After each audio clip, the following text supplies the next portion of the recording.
Very briefly, we have two programs right now. One that is focused on developing these microbes that can eventually replace or partially replace synthetic fertilizer. For that program, what we are doing, Cody, is that we are engineering microbes. Basically, we are modifying genetically microbes for them being able to constantly capture nitrogen from the air.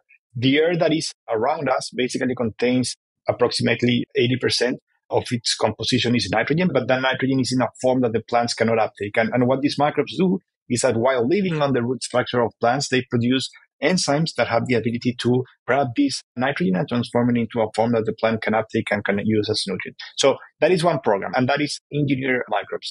For the carbon program, we're working with a different set of microbes that are natural and non-engineered, and they have this natural capacity of being able to transform CO2 into minerals, typically taking form of carbonate minerals, as they are called.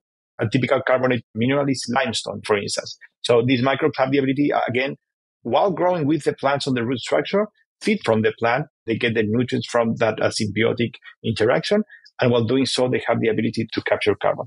And I'd like to share this, Cody, because I guess in science, typically this happens often. When we thought about using microbes for the purpose of carbon capture, we started the program without truly knowing about a specific characteristic of our microbial collection that can help with this endeavor. And basically, by performing field trials, we received some samples. And when we compare the controls, which were the plants without the microbe versus the plant with the microbes, we visually saw a huge difference on how the soil developed on the plants with the microbes and without. And that visual difference made us want to take a look and analyze that soil. And then we ended up understanding that that soil with the microbe had a high concentration of these carbonate minerals. And so without looking for this phenotype and for this characteristic of the microbes, we stumbled upon a microbe that had the ability to make this process of carbon dioxide removal very easily. It was very impressive. So